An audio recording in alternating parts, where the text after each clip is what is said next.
gray man is everywhere. You can't keep him out. Didn't I ask you to tie the doors? I did! He seeps through the cracks. Big congrats on this film. You're excellent as you always are. I really enjoyed this one. It's a good old fashioned mind fuck. I mean, what's not? Good. I mean, this is a character that's like she's under constant duress. She's dealing with death, with longing, with dust, with obviously heavy psychological burdens. I mean, how grueling is a role like this? Does it take a lot out of you? I mean, it does, and it also is fortifying in a funny way. It's like I didn't get into this line of work to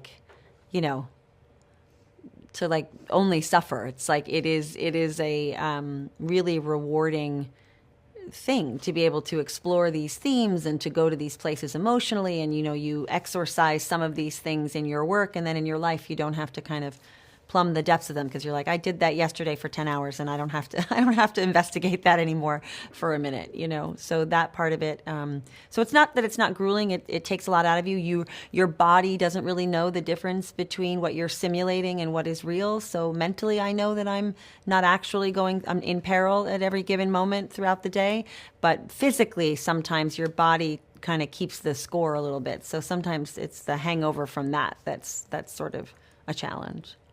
Yeah, well, I wouldn't want to know what your dreams would look like.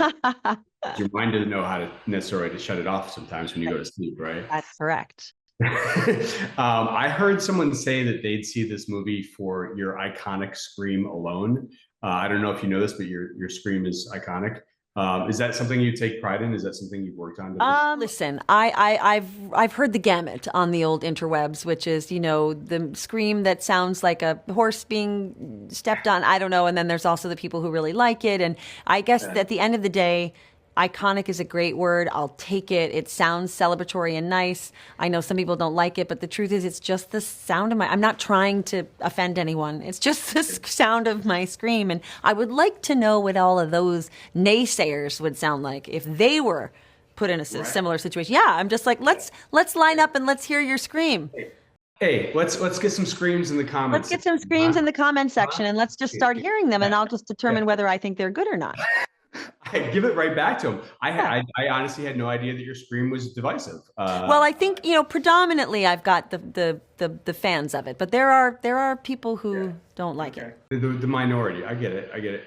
How do you guys film the dust storm scenes? Like, were those practical? A lot of them are practical. I had Ritter fans blowing at me, sometimes 4 at a time at 75 miles per hour, and I would ask sometimes for it to go higher. And it was just big old, tubes of dirt flying in the air. And we did a lot of tests to figure out where the fans should be angled, what kind of dirt was going to be the most most clearly seen on film, where some of it would just kind of disappear and not look like anything. And so it was all that kind of stuff.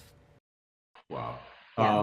Finally, I don't think you have to think too hard to sort of make comparisons to what was going on during the Dust Bowl and what's going on today. I mean, how much was contemporary climate change on your guys' minds when you were making this film? I certainly think it was on Carrie's mind, our writer, and it was actually written pre-pandemic, so there's that element which is sort of interesting. But while we were shooting, everybody was wearing masks. Our directors were in masks. The crew were in masks the whole time. So I think we were all very aware of the current moment we were in and the parallels, for sure.